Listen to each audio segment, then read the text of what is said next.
pessoal, tudo bem? Eu sou Tatiana, eu sou bolsista do projeto LAEFA. Eu sou Suzana, sou profissional de educação física do CAPES Infantil de Vitória e colaboradora do LAEFA. Hoje vamos conversar sobre a mediação na prática educativa, as possibilidades de aprendizagem e a participação da criança no processo de interação social e cultural.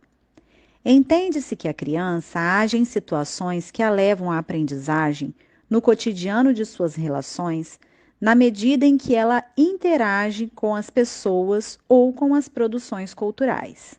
Por exemplo, uma criança que se encontra em processo de aprender a falar, quanto mais o adulto conversa, canta, dialoga, no momento em que realiza as atividades de cuidado, como alimentação e higiene pessoal, mais a criança tem possibilidades de aprender, pela interação, um número maior de palavras e de desenvolver diálogos com o adulto.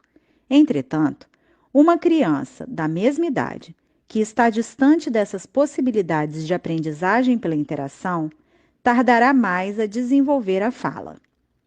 Para Vygotsky, a criança, por meio da mediação, impulsiona sua aprendizagem a partir do momento em que se estabelecem as possibilidades de aprender nas experiências significativas, que vivencia no e pelo meio, que por sua vez irá impulsionar o seu desenvolvimento, isto é, alargar suas possibilidades de sentir, pensar e agir no mundo.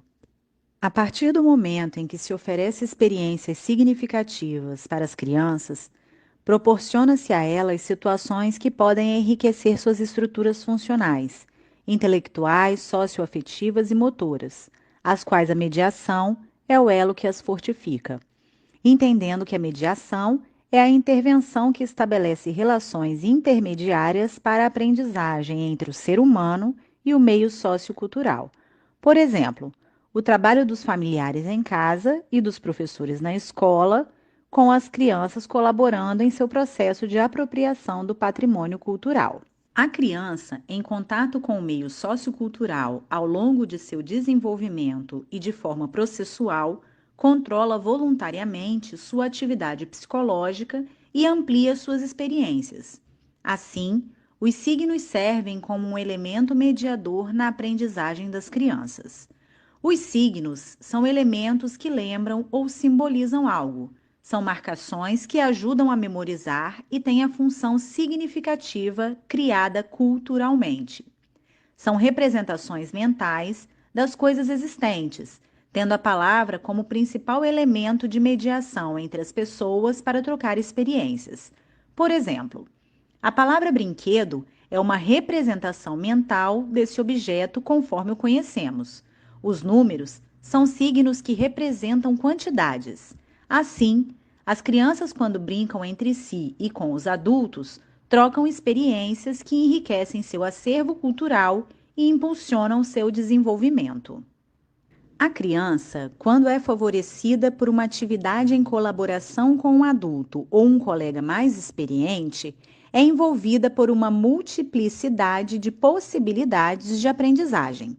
A criança supera suas dificuldades durante uma situação colaborativa, pois resulta mais forte e mais inteligente de que quando atua sozinha.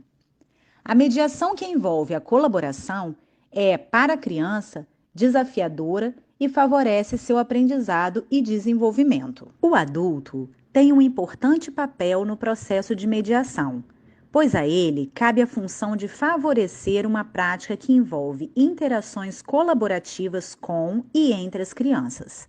Tem a função de perceber quais os instrumentos, materiais, por exemplo, nas brincadeiras, brinquedos, bola, corda, arco, fita, aparelho de som, e os signos, experiências simbólicas, por exemplo, brincadeiras variadas, contação de histórias, música, literatura infantil, práticas corporais, desenhos animados, que proporcionam ações enriquecedoras no ambiente educativo, possibilitando a troca de experiência, a colaboração e o auxílio necessário para a realização das atividades.